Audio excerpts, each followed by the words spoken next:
Thank you. Welcome.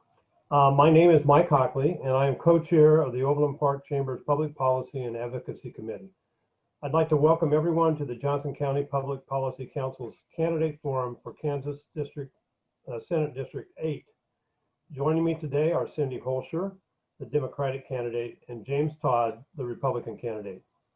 The Johnson County Public Policy Council is comprised of 10 chambers of commerce serving Johnson County, and they have developed today's questions focusing on business and community issues.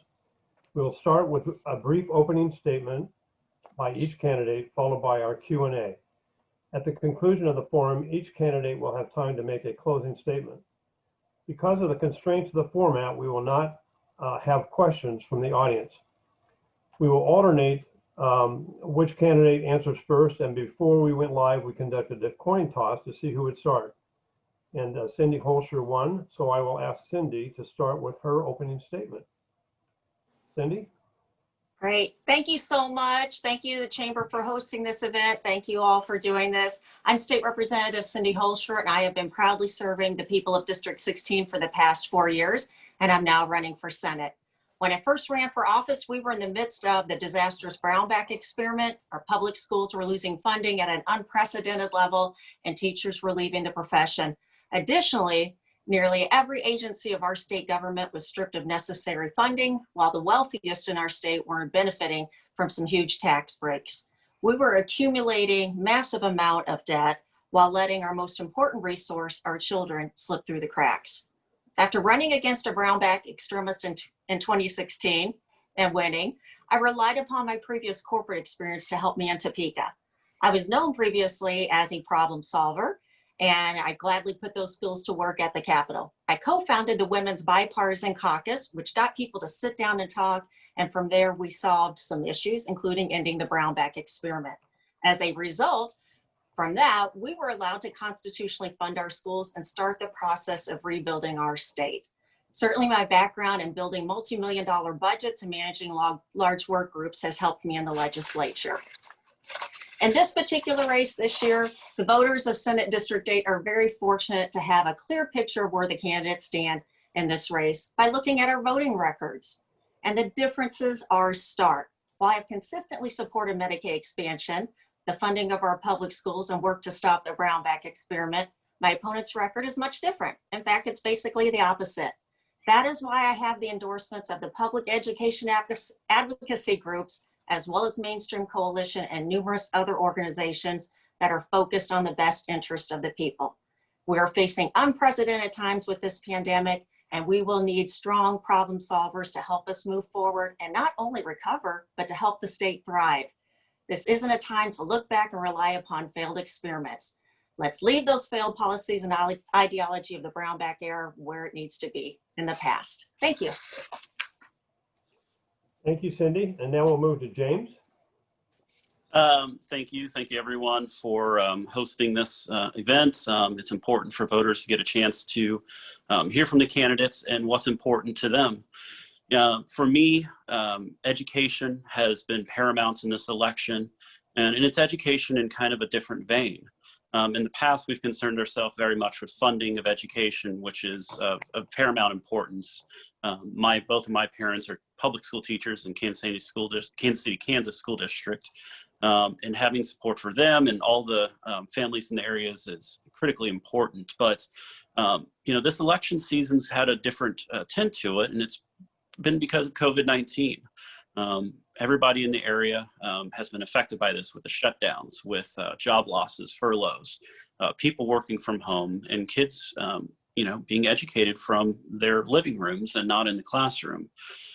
So just to state, up front, because I didn't know what questions were going to be coming, it's an important aspect of my campaign that parents and students have the option of being able to go to school in person.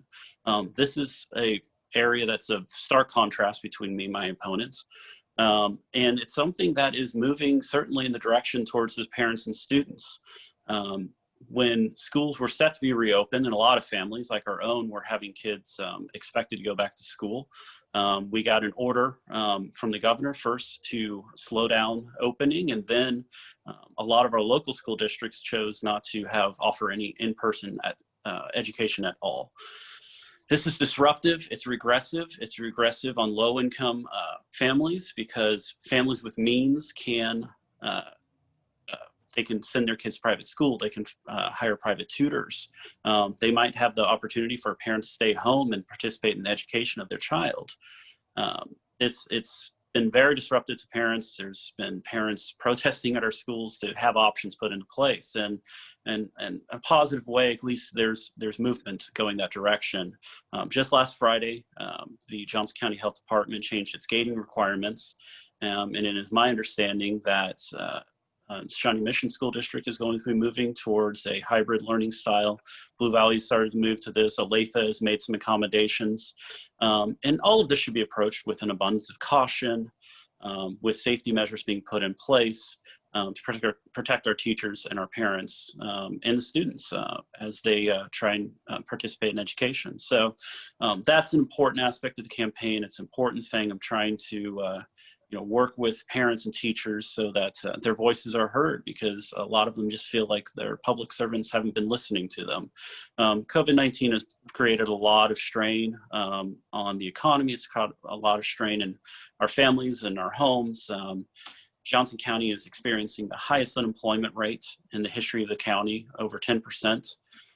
Kansas has not been recovering jobs like the rest of the country has. We've only recovered 56% of the jobs that we lost from March. That ranks us 51 out of 51 states. We can do better. And as a representative, if I'm lucky enough to get your votes and win and be your senator, I will represent the interests of workers and small businesses in Johnson County as difficult decisions are made going forward on what's going to be a very tight budget year. And I guess with that, I'll go ahead and stop, and we can move on to questions. All right, thank you, James. And I just want to remind both candidates that we do have time limits. We're trying to do this in a 30-minute piece. So when you see the stop sign come up, please wind it up as quickly as you can. So we're alternating back and forth. So James, you went second for the opening statement. Now you're going to go first for the first question. So as a candidate, what are your top 3 policy issues? First off, it's going to be schools and representing them. Again, representing parents and teachers as well as the students and in-person learning, and making sure that schools have resources to deal with COVID. Number 2, Medicaid expansion. That's important to me. I come from a family, my mother, multiple sclerosis, was disabled, depended upon Medicaid, Medicare for her healthcare needs. I've seen how the program can be helpful to individuals in need. And contrary to what you might have heard before, I have no voting record against Medicaid expansion. I have been a supporter of it for a number of years now. I've always called for it to be done responsibly, that an expansion population is a population that's moving away from people like my mother, who were disabled, poor, and we're moving into, or older, and moving into able-bodied working age class people. And so it's important that that expansion reflect that. And I guess as a third thing, something that is important to me personally, here in Overland Park, we have expanded the non-discrimination policy to include LGBT community. That's an effort that I think should be done in Topeka as well. We've had a positive result at Federal Supreme Court in Bostock. We had, which reinterpreted sex to include sexual orientation and gender identity. In order for that to be done in Kansas, the cleanest and most constitutionally clear way to do that would be with legislation. I would support that effort. Thank you, James. And Cindy, I'll turn to you as a candidate. What are your top 3 policy issues? Well, of course, with COVID, with this pandemic, it is hitting everybody hard. So economic recovery from COVID is very important. And I look forward to working with people on the local level because, Johnson County has had many years of success. And that has been in large part due to the people who are on the local level, working at the chamber and elsewhere. And when we listen to them, we do better. So economic recovery from COVID is primary importance. Medicaid expansion, I've been fighting for that since before I got to the Capitol. So advocated for it from the House floor and voted for it every time it has come up. Curiously, back in several years ago when my opponent was in the House, SB 161 came forward, which brought forward the possibility of Medicaid expansion. That was not supported by my opponent. Every time we have had the chance for Medicaid expansion in the House, I have voted to move it forward. As far as funding of schools, of course, that's important. That's our primary job. So I'm very focused on that. It's the reason I ran for office in the first place. Whether in person, remote, it has to be funded. And I'm so glad we have choices right now because different parents, different teachers are comfortable with different options. So our schools are doing a great job, and I praise our administrators, our teachers for the work they are doing to ensure that those choices are available. We just have to ensure that it's funded no matter what. Fourth area work on deals with victims of sexual abuse, women and children, and potentially maybe we'll talk about that more later because that's an area where our laws need to be updated. Thank you, Cindy. Now, Cindy, we'll be going right back to you with the next question. So how would you propose to balance the state budget, and what specific budget cuts would you support, and what revenue enhancements would you consider, if any? Yeah, obviously we're in a better situation than we would have been if we had been under the Brownback experiment. Once that came to an end, our revenues were better because then the wealthiest people in the state were put back on the rolls. That experiment was supported by my opponent. I worked with the Women's Bipartisan Caucus to end the experiment. And from that, we've been able to fund our schools and build accordingly. So once COVID hit, though, that obviously made things a little different story. We will have to get creative moving forward. Hopefully there will be more aid from the federal level, but additionally, we have some untapped revenue areas out there. Things like medicinal cannabis, that can bring in revenue and help us. Sports wagering is another possibility that could bring in revenue to our state. So we have been obstructed in the past on some of these issues, but the general public favors them. So it's time to bring those forward and make those happen. Additionally, we have areas like sales tax on internet purchases. Like I said, we just have some untapped areas out there because at the heart of it, cutting school funding, we just got to where we need to be, essentially the bottom level of constitutionally funded schools. We now have the additional issue with COVID and trying to ensure we have the correct supplies, broadband for those who are remote. So, I could never advocate for cutting when we're already just barely where we should be without COVID. So like I said, I think it's time we get creative and implement some of these things that have been pushed aside so we can bring in additional revenue. All right, thank you, Cindy. James, I'll read this again for you just so you will be clear about the question. How would you propose to balance the state budget, and what specific budget cuts would you support, and what revenue enhancements would you consider, if any? Yes, thank you for the question. Just to respond very quickly, I did not support the Brownback tax plan. Tax plan was put in place before I was in office. It was put in place in 2012. I was elected in 2010. I was elected in 2012 and have a voting record to roll back specifically the LLC carve out and the income tax. To clarify that, revenue, we are $1 billion underwater. I'll be honest with you, I don't have any real easy answers here. I can mirror my opponent's talk on expansion of gambling or sports gambling, and I think we're both in support of marijuana legalization. But those aren't going to be $1 billion worth of revenue, and it's not going to get there. And if you look at the budget, 60% of it goes to education, and then the majority of the rest goes to roads and Medicaid. I don't know where we're going to be cutting. For years, money has been diverted from the roads to try and shore up the budget, because when I was in office, it seemed like every year we came in, we had a $500 million deficit. I don't want to do that. We want to support our roads. We need to recover from those sweeps. The Eisenhower transportation plan that was put in place this last year is important to kind of shore up that. It's unfortunate my opponent didn't vote for that. And as far as any kind of taxes increases, the legislature passed a internet sales tax bill this last year, and the governor vetoed it. And then she put into place her own regime, which I question the constitutionality of it.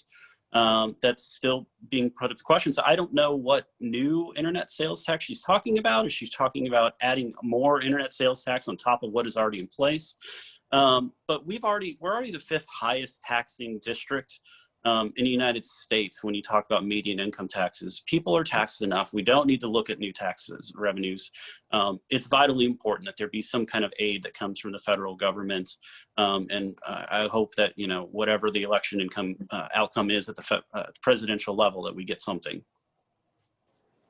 All right, thank you, James. Now the next question will be right back at you, since you went second on that question. And the third question is, what would you do to grow and develop the state's workforce? Well, we're going to be a broken record. And, education is vitally important. But, just to kind of change that a little bit, I hope that this year, with all the difficulties that our state has faced with the economic shutdown, that people have a new appreciation for what we're classified as essential workers. Essential workers, people who kept the state running while a lot of people were at home, furloughed, out of work.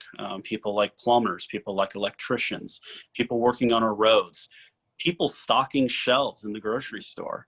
One way that we can move forward is get back to the dignity of making a paycheck and contributing to society. And this is where supporting programs that aren't just for your college degrees, but community college type programs. I myself am an alum of Johnson County Community College. I spent 2 years here before I transferred off to the University of Kansas, where I got my graduate and law degree. So we know Johnson County is specifically in this district. It's a vital resource for doing those different trade jobs. And it's important that our high schools be a part of that as well. People have a different image of what the economy is and what a stable paycheck can be in times of difficulty. And I think it's important for the state to do what they can to encourage pursuit and careers that are, not only important to running society, but, are also going to provide a job in times of difficulty. Thank you, James. Cindy, what would you do to grow and develop the state's workforce? Yeah, let me go back to something real quick. Just a reminder to my opponent, yes, I was not available for the vote on the transportation bill, as I mentioned the other day, because I had a sick child. Those are the only times I've missed a vote in Topeka, when I have a sick kiddo. So as much as important it is for me to be there for every vote, sick kiddo, I got to take care of my family situation. In terms of growing our workforce, we have lots of preparation for STEM, but I don't want us to overlook VOTEC. My kids go to the Latha School District, which offers different programs, distinguished scholars, medical professions, but also great VOTEC programs.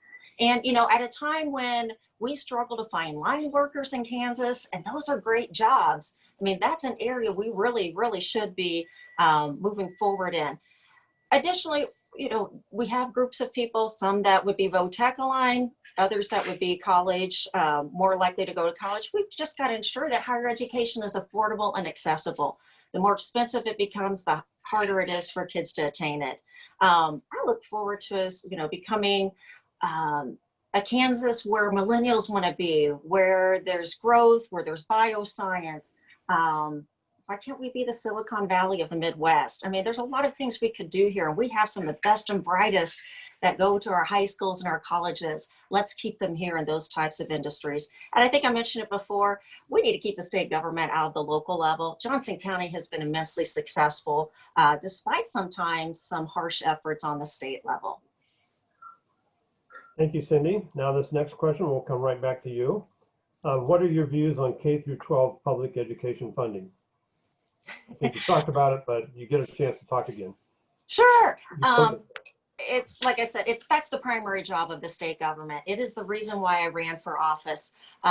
When my kids were in elementary school, I was volunteering in the school building. And while they were there, we were seeing all these cuts coming through and what it was doing. We had loss of programs. Teachers were leaving the profession.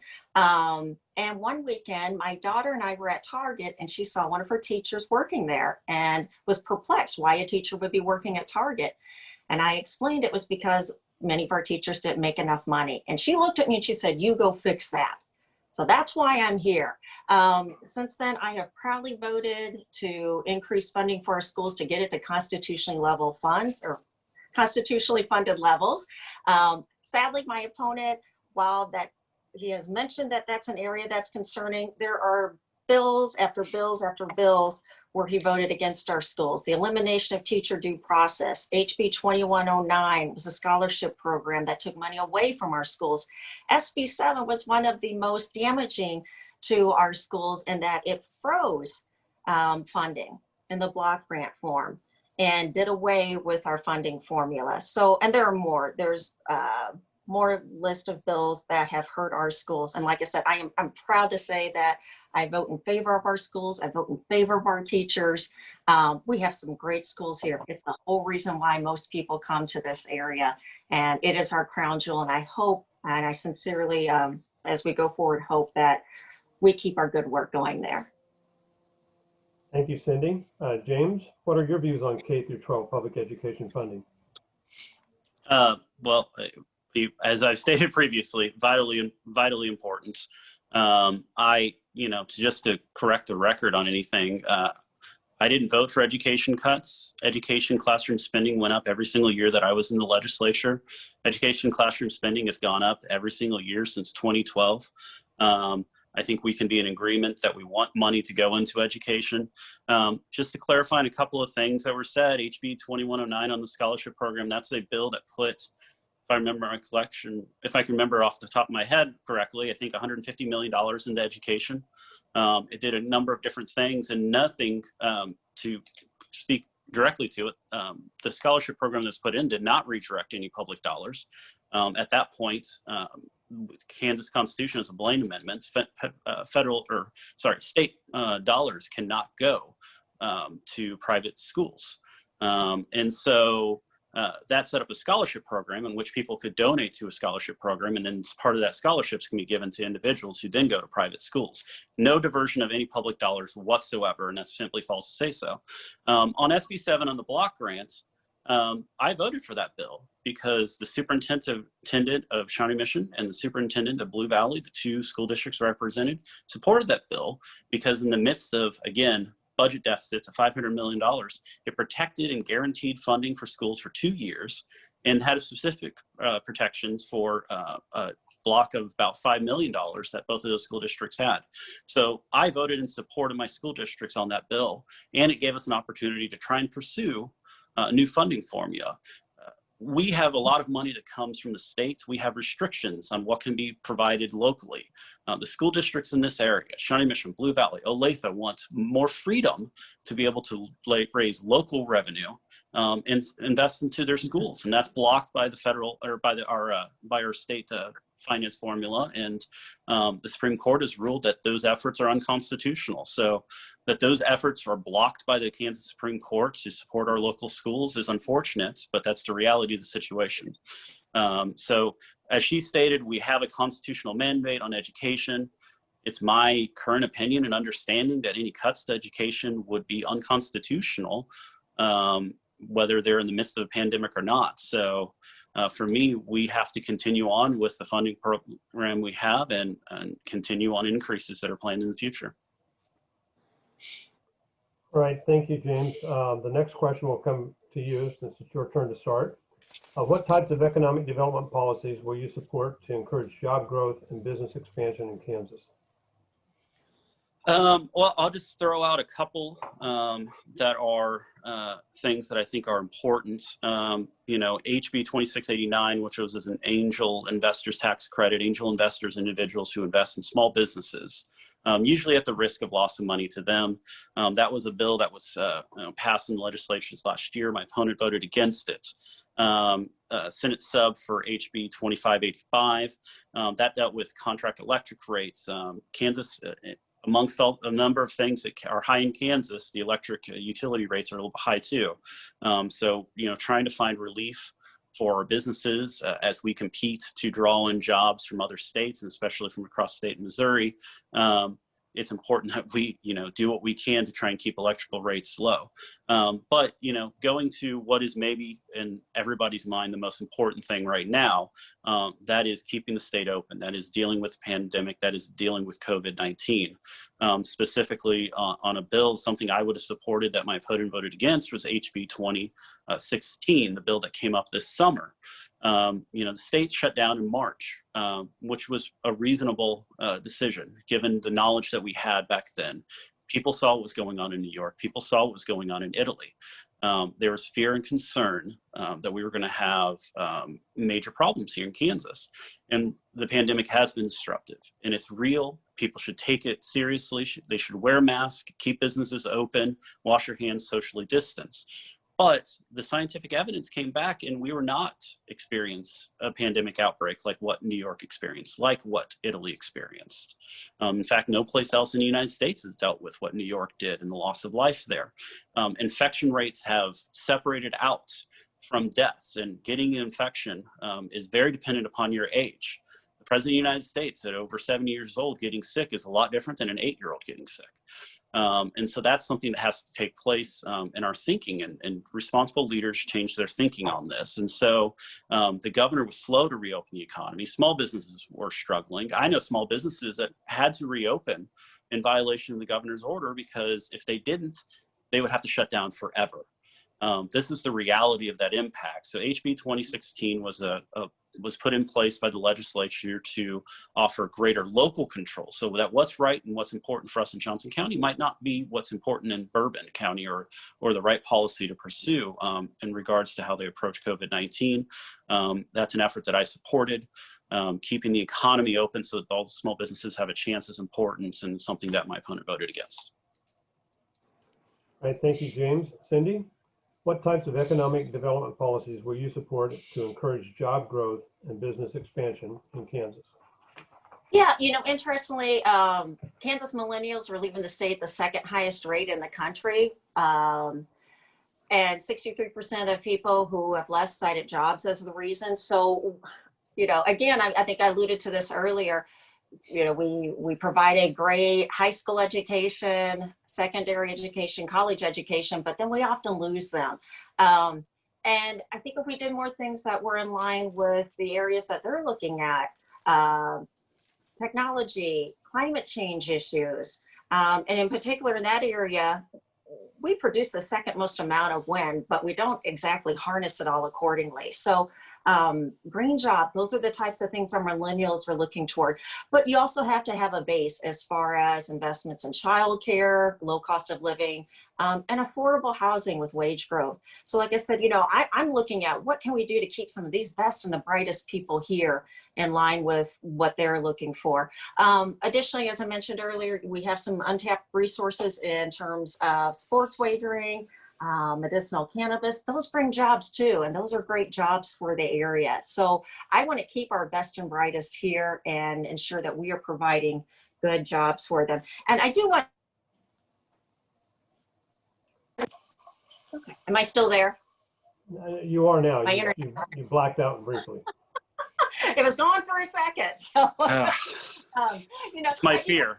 Yeah, I do want to mention, you know, in regard to some of these different bills and superintendent support or school support on certain bills, sometimes superintendents will support one bad choice because the other choice is even worse. And we've seen that over the years. I want good choices, good jobs, good policy for our people.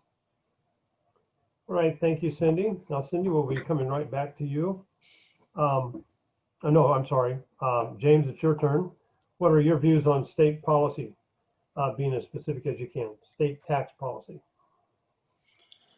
Oh, well, want to read it again? I'll read it again. No, you're fine. I was just, that's perfectly fine. You know, let me state off first off, the reality is that we're not going to be able to make any major changes to any kind of tax policy in the foreseeable future.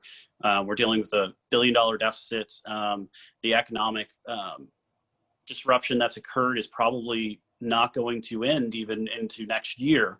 There's talk of spring 2021 being the time in which we would actually even recover to what we were previously, and that's with a year of no growth. So the revenue picture for the state of Kansas is horrible, and I think it would be irresponsible in the short term to make any kind of changes to tax policy.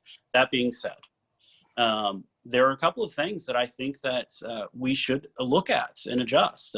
As I stated earlier, Kansas is the 5th worst high taxing district in the country when it comes to a median income person. That means just your normal average person. We have high property tax, we have high sales tax, our income tax is not low. So yes, I think we need to be looking at food sales tax. Sales tax was elevated when the income tax was lowered on the Brownback tax plan. That was the only effort to increase revenue in order to keep the state open that was available when I was in office. When there was enough votes to, at that point, actually overcome a veto of the program to re-elevate the income tax, there should have been an effort at that time to lower the sales tax, and specifically the food sales tax down. That's an important thing. We're one of 12 states that tax Social Security in the country. That is unfortunate. Our older members of our population are already dealing with property taxes that are increasing oftentimes out of what their fixed incomes can deal with. And we're taxing part of that fixed income of Social Security. I think that that's something that we should look at and be trying to scale down. Property taxes, if, whether you're rural property taxes or property taxes here in the cities, that's the number one complaint I hear on taxes. I always encourage people, look to your local, government, pay attention to your board of county commissioners, pay attention to who is on your city council. But, there was an effort in this last year to change part of how they deal with property tax and just at least have a vote on it. It didn't eliminate any cap. The counties can do whatever they want as far as property taxes, but, just have a vote and recognize that, what we're doing is, whether it be through a mill levy change or capturing increases from valuations, it's important that there be a vote on that. It's something that I support. It's something that my opponent voted against. So I guess those are just some things that I would like to approach. Again, in the short term, I don't know that anything is really feasible because revenue is going to be a major issue in this coming year. Right, thank you. Now, James, since you went second, you'll go first on this question. What are your views on healthcare policy? I'm sorry, did she get the tax question? I didn't. Yeah. Did you get? No. You got, you did? yeah. Oh, I'm sorry. Yeah. That's okay. I'm ahead of myself here. What You're are your fine. I views just on want to make tax sure. policy? Being as specific as you can. Sorry. Stick with us, Mike. We're not done yet. Oh, I'm just trying to speed us through. It's. Just want to be fair and give her an opportunity. So. Oh, great. Thank you both. Well, thank you, James. Yes, thank you, gentlemen. In regard to taxes, we have had the opportunity to reduce the sales tax on food or eliminate it, which have been totally in support of, as well as itemization and decoupling. However, each time we have had the availability to do that, other things have gotten stuck in those bills, like huge tax breaks or the restoring of the huge tax breaks for the wealthiest. In other words, restoring the Brownback experiment. So if we could get a clean bill and have a clean vote on some of those, we would have gotten some things done. And that is why I couldn't vote in support of some of those things, because of the other things that were attached to them that would have been detrimental to Kansas and our revenue. A couple things to think about. Kansas was the 8th most disproportionate in terms of taxes when I first came into office. I believe now we are around 15th. Ending the Brownback experiment did help move us in the right direction on that. But we still have issues as far as where things aren't fair, and that food sales tax is one of those areas where it disproportionately affects the people on a fixed income. Okay, Cindy, you're okay. Am Now I you're back? back. Yeah. Okay. But that sales tax on food disproportionately impacts seniors as well as people on fixed income, and just the poorest wage earners too. So it's a huge issue. And I do believe that, that bill was passed when my opponent was there. And, I go back to this whole thing of some of those bills, they kept the Brownback experiment going and allowed sweeping of funds from agencies where the money was needed. You can't vote that way and then say, well, I didn't support Brownback, when it kept supporting that agenda and that program from going. I will tell you too, as we move forward, the Governor's Council is reviewing our tax policy. It will be interesting to hear what they come up with. And again, we have areas that can impact us. The possibility of internet sales tax, medicinal cannabis, some of those things that can help us get back in line. All right, thank you, Cindy. Now you were supposed to go first on that one, but you didn't. Okay, well, you can double up on me or just give me 10 questions at once. So I think I'm going to just have you go first on this next one. So we're just going to kind of flip it Okay. and to get back in. So what are your views on healthcare policy and Medicaid expansion? Again, I've been fighting for it since before I got to the Capitol. If you Google Cindy Holscher Medicaid expansion, House of Representatives, you will likely find a video of me advocating for Medicaid expansion on the House floor. I worked with a bipartisan group of legislators to present that. I believe that was my first session. We passed it in the House. It went to the Senate. Governor Brownback vetoed, came back, and unfortunately we could not get enough votes to override his veto. Since then, every time it has come forward, I have voted for it in favor. It is of huge importance to our people, over 130,000 people who need health care in our state. 63% of them are working. I hear people sometimes say, well, these are able-bodied people and they need to go take care of themselves. These are people who are working. 12% aren't working due to caregiving for other people. 11% are not working due to illness. So these are the people who desperately need our help. When Medicaid expansion was first introduced in the country, you could bring it forward through the legislature voting, or executive order of the governor would allow Medicaid expansion. However, the legislature took that option away when my opponent was in office. And that was prior to the Sam Brownback, Paul Davis election. Right prior to that, the ability to expand by executive order was removed. I'm guessing just because possibly there was the thought that Paul Davis might win and then Medicaid expansion would be something he would sign, unlike Governor Brownback. So I will continue fighting for Medicaid expansion because my people support it and it is very much needed. We have lost almost $4 billion of our money to other states. So I am all in for it. All right, thank you, Cindy. James, what are your views on healthcare policy and Medicaid expansion?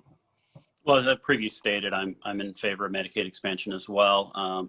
Just to quickly restate, my mother was a disabled individual, multiple sclerosis, and she relied upon that Medicaid for her health care. And I've seen how that can help people. And, just to echo some of the sentiments, in this year, I believe we've had another 11 million people or 11,000 people in the state of Kansas who have lost their health care because of losing their job because of COVID and the shutdown. We've got to have some avenues to be able to help them out. And I think that, COVID-19, for anybody who's skeptical, has kind of shown some of the cracks in the Kansas healthcare system. And this is an avenue that can help bring aid to some people who need it. Just to respond to a couple of things on the removing the governor's ability to expand Medicaid. Medicaid expansion is a tax and spending question. Those questions constitutionally in the state of Kansas belong to the legislature. I think it's absolutely appropriate for the legislature to have a say in whether or not we're going to spend more money and tax people in order to do so, and that a governor having the power to do that without input from elected officials who are given that power in the Kansas Constitution is not right. And secondly, it's important just to clarify because, accurate facts are important. Kansas hasn't lost any money. Now we've not expanded and there's been money that's come in, but Medicaid expansion, the federal government runs a deficit. We can't run deficit here in Kansas. Federal government, I mean, my gosh, this year we're talking about a $3 trillion deficit. Medicaid expansion is funded with a deficit spending. It's funding with loans. Kansas taxpayers haven't been missing out because our money's going other places and hasn't been coming here. It's important, which is maybe going to be the point of difference when it comes to Medicaid expansion. Right now, the federal government reimburses Medicaid expansion at 90%. That is not what the rate is for our regular Medicaid populations, for people who are disabled. But prior to this, the primary concern of Medicaid. It's important for there to be provisions in there to protect Kansas taxpayers and if that number were to drop from 90% to something else. The current senator here, Senator Denning, worked out a bipartisan deal with Governor Kelly. It didn't gain traction in the legislature. I know it had some of those protections in there. So it's important for me that we just not just vote for whatever and just do it. It's to do something that's responsible for the Kansas taxpayers. So not only are we doing something to help out other people, but we're protecting our budget because there's going to be expenses involved with it. And that's important that those things be dealt with as well. Thank you, James. Now you'll get this question first. What do you believe most distinguishes you from your opponents in this race? Your opponent. Yeah. Well, one of the things that is going to be, there's been some commonality here. And I would say that there's two things, one of them policy and one of them temperament. First up on the policy issue, I'm pro-life and she's not. There is an effort to pass a constitutional amendment to clarify that in the state of Kansas, there isn't a right to an abortion in the Constitution. This would simply clarify and keep the status quo that's in place here in place. All of the constitutional access requirements required by the federal Constitution, by the U.S. Supreme Court would still be in place, and all restrictions that are allowed under the U.S. Constitution as passed by the U.S. Supreme Court would still be in place as well. So that's an area that's important to me, something that I think is important and that the voters support as well. Secondly, it's temperamental. For me, I was in the legislature for 4 years, actually the same amount of time as Cindy has been. And in that time, I developed relationships. I worked on a bipartisan basis. I worked with rural legislators, which is a divide that people often don't think about with urban legislators. And I worked with Democrats. One example, I was the vice chair of federal and state affairs. There was a bill that in its writing as it came into the committee would have allowed teachers to carry firearms on school field trips. I had a conversation with the ranking minority on the committee at that time. We found this out and we got it changed. And obviously that's not the case in Kansas law because of me. It's just those little relationships like that, having a working relationship with people of all political stripes, whether it be Republican, Democrat, moderate, conservative, is important. And, I won't spend my time in Topeka on Twitter attacking leadership. The Senate is going to have Republican leadership, and that's simply a fact of what's going on. And so far as there's overlap in our two agendas, whether it be a Medicaid expansion or anything else, it's going to be difficult for a Democrat who's shown in the past a willingness to attack leadership, Republican leadership that she disagrees with on Twitter and Facebook, to then have a working relationship with those people and then be able to advance an agenda that's important to the voters of Senate 18 and Overland Park. Okay, thank you. Cindy, what do you believe most distinguishes you from your opponent in this race? The fact of the matter is I'm going to listen to the people, not special interest groups, and I am going to support the things that matter to the voters all the time, not just when there's an election coming up. I have consistently supported the things that I talk about, Medicaid expansion, public schools, those things. Again, it's not just delivering those words when there's an election coming up. I'm endorsed by every public education group. There's a reason why. They know our track records. Additionally, I'm endorsed by Mainstream Coalition. I'm endorsed by Republican leaders in the community because they know my track record and that I work with Republicans. Interestingly too, I'm from a rural area. So I am so happy to work with my Western legislators on different bills, and we have put some dynamic things together. I'm working with rural people on medicinal cannabis. So like I said, that's exciting. And that's just one of the areas. Nearly every bill I've brought forward has had input or sponsorship from people across the aisle. That's how I work. And the thing is, I'm going to help the people of Kansas no matter how. From March to July, from pretty much sun up to sundown, I've worked on helping Kansans connect with unemployment agencies or whatever agency they were needing for help to get through COVID. Some of our legislators don't do that. They think that because session isn't happening, that they're kind of on a break. I don't go on a break just because session isn't going on.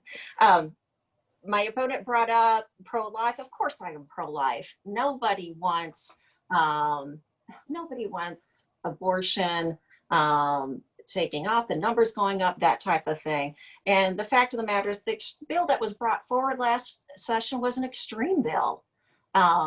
It allowed no exceptions whatsoever and won the amendment on the August ballot when fewer people vote. You can't get a good pulse on the public when you put something on the August ballot where turnout is significantly lower. So I have worked to support things that help unwanted pregnancies stay low, education, access to birth control, those types of things, because that's what makes a difference. And like I said, in that case, we got a very extreme bill that was pushed by a group where there was no compromise. And I wholeheartedly know that compromise is how you get things done. As a founder of the Women's Bipartisan Coalition, that's how we ended the Brownback experiment. That's how we solved so many problems. So I'm proud of that record. All right, thank you, Cindy. All right, we're coming up to our last question. This will go to Cindy first, and then after that, we'll go to our closing, which James will go first on. Cindy, the pandemic has hit many Kansans and many Kansas businesses very hard. What should be the role of the state legislature in dealing with this pandemic? Ensuring that we have cohesive plans that go forward, but also take into consideration the fact that, our rural communities are a little different than, say, Johnson County in terms of population densities and those types of things. So we have to take that into consideration. Had we stayed with the governor's plan, things were moving in the right direction back in May. But politics got in the way, and that was thrown out the window. And since then, we have not been in a good position when it comes to COVID. The fact of the matter is, we are having to make some really hard decisions right now in terms of school, in terms of what we do, how we're able to gather with friends and family, that type of thing. We're having to make some hard decisions, which, had we stayed with the plan, that likely would be behind us. So, like I said, I want us to stick with science and facts as far as how we move forward. I listen every day almost to the KU doctors as they talk about this whole pandemic. And we have to pay attention to what they are saying. Cindy, we lost you again. Okay, I disappeared again. Back. Man, I am tricky and magical. Yeah, you must, that cat you have must be unplugging things. I don't, yeah, she's finally gone away. She has finally gone away. But yeah, we just got to continue using science and facts as we move forward and allowing the people on the local level to do their jobs. We do our best when we work together, but also when we stay out of their business. Thank you, Cindy. Okay, Jason, this will be your last question. The pandemic has hit many Kansans and Kansas businesses very hard. What should be the role of the state legislature in dealing with this pandemic? James, not Jason. No, I'm sorry, but James. You're perfectly fine. I got the first two letters right. And well, I'll circle back to something that was spoken. I spoke about previously at HB 2016 and the oversight that the legislature put into place. History of this is important, and science involved is important too. Just to recap, New York was having horrible. We shut down. As the numbers came in, the models that the shutdown was justified by came back as being inaccurate and orders of magnitude 3 or 4 times greater than what we were actually experiencing. We shut down our economy in order to avoid overwhelming the hospital system and to save lives. What the reality of the lockdown was, and the way the pandemic was working in Kansas, was our hospital system was not being overwhelmed, and that we were not experiencing the death rate that we saw in New York and New Jersey. So the science supported moving to a new phase and moving to a new effort. The governor rejected this, and Cindy in her comments just there in supporting the lockdown past May rejects that as well.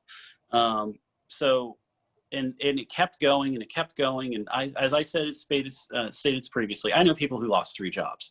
I know small businesses who had to open up under threat of fine and prosecution because if they didn't open up, they were going to have to shut down forever.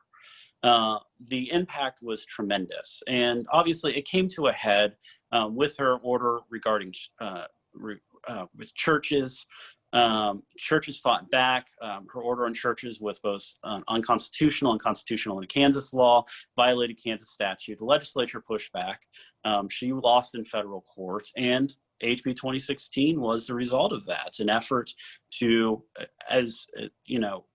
put limitations on the emergency orders so that we aren't in perpetual lockdown, giving local communities the opportunity to decide what's best for them. As I stated previously, what is important for Johnson County is not going to be the same effort for something like Bourbon County.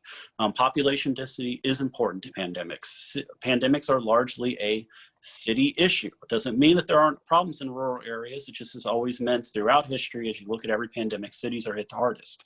So yes, opening up in Johnson County is going to look different than it does in other places, but we needed to open up. So I support the legislature's effort to push back against the governor on a shutdown that went past the point in which the scientific evidence supported it. That doesn't, again, just to reiterate, we're still in the midst of a pandemic. The President of the United States is dealing with this right now. So it's still important for people to wear masks when in public indoors, to wash your hands, to socially distance. My social life has been non-existent this year. And a lot of people are dealing with the same thing. And we have a lot of heroes in our community and across the state who have put in a lot of effort to try and reduce spread and keep, our older population safe, and they're to be commended. But in the legislature, we've got to do what we can to keep businesses and workers open, because if they can't make a living, then they can't support themselves or anybody around them as well. All right, thank you, James. So that concludes our questions. And now we're going to wrap up the forum with closing statements by each candidate. James, since you went second on the opening statement, you will go first on the closing statement. Thank you. Thank you for setting up this forum. Thank you for giving us an opportunity to talk. I'm just going to, state again, some of the bills that there's going to be a difference in what you get, even though there's going to be some policy oversight. We both support Medicaid expansion. We both support making an effort on legal marijuana in the state of Kansas. But there's going to be some differences, and some of those differences are going to affect the business community. Just going back, the Truth in Taxation Bill, HB 2702, that passed the Senate 35-2. Cindy voted against that in the House. You can take one of those votes forward of 35 off of that and add her into the negative column. The governor's bill, or the bill this summer, oversight, HB 2016, that put limitations on what the governor could do in shutting down the economy. That's something that we're in opposition to. HB 2689, the angel investors tax credits, supporting investment in small businesses is critically important. It's bills like that get it done. The Eisenhower Legacy Transportation Bill, and then the contract electric rates bill, trying to find ways to lower electric rates. Just to circle back, and I'll kind of close with this, and Cindy brought it up to her credit, and I appreciate this. We do a great job of educating our kids right now, but our people are leaving. When I first ran for office in 2012, I sat here at the Overland Park Chamber, and I've said this every single time. One of my good friends started a tech business here in Kansas City, bought out, moved to San Francisco, and now is living in Austin. Well, went to Austin, is now living in San Francisco. Just this year, my best friend has moved to Florida. She's absolutely right. People are leaving, and that is the biggest drain on our economy. We do a fantastic job of educating our kids. Our schools are fantastic. Our colleges do a great job of educating people, but we're losing them. We have to create a culture in Kansas that respects entrepreneurial growth and that will invest in those programs. That's where things like that Angel Tax program are important. We have to give benefits to people to invest in startup companies. That's a risk proposition for people. And for that risk to be able to take place here would be instrumental and important to our states. And secondly, we talk about trying to become a Silicon Valley of the Midwest, and that's great. We should absolutely support the tech industry, but we are the Silicon Valley of animal health. And that's an important aspect of the state economy, from Manhattan to Columbia. We're the animal health corridor of the United States. that's important, and we need to invest in those industries because it's already an area in which we have a competitive advantage, and we need to invest the intellectual capital into that, whether it be in our university programs or finding ways to draw new people to jobs to participate in that area. So in closing, thank you again for listening to me. It's important. I will be a voice for small businesses and workers in Topeka, and hopefully together we can get the economy up and running and thriving again. Okay, thank you, James. Cindy, your closing statement? Yeah, well, first off, thank you again for having us. James, Mike, I don't know, there must be something about your voice because this cat of ours keeps hanging. Cats love and I me. disagree. I don't know. I don't know. Yeah, she is very interested in being right here, right now. So thank you for bearing with me. You know, in closing, I just want to say with qualities of a problem solver, as well as consensus builder and collaborator, as your senator, I will continue to work for the best interests of the people, not special interest groups. And the fact of the matter is this, anyone, and I even tell this people as I'm out canvassing, anyone can come to your door and say they support education, Medicaid expansion, or other important issues. But the votes that are cast in Topeka are what tell the story. I'm proud of my record in ending the disastrous Brownback experiment, helping constitutionally fund our public schools, and voting for Medicaid expansion every time it has been brought to the floor. And you can count on me to support what is important to the people consistently, not just in an election year. And that is where you see the stark contrast between myself and my opponent. As a longtime supporter of the Brownback agenda, time and time again, he went with that agenda and not with what the people wanted. There's a Maya Angelou quote that comes to my mind that encompasses the whole situation. Whenever someone shows you who they are, you should believe them. That story, that picture is clearly laid out for voters. So I ask you to join with me in moving this state forward and creating a better future for all of our Kansans. Thank you so much. All right, thank you. I want to thank both of you. This has been a great candidate forum. There obviously are overlaps in your views, but there also are some distinctions that you both were good at pointing out. So that concludes today's forum for the Kansas Senate District 8, featuring Cindy Holscher and James Todd. I'd like to thank everyone today for joining us and remind you that today's forum has been recorded and it will be posted on the Policies Council's website, www.votejoco.com. That's www.votejoco.com. And remember, advanced voting by mail begins on October 14th, and advanced in-person voting begins on October 19th, with Election Day on November 3rd.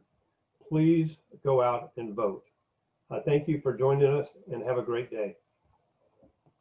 Thanks a bunch. Thank you.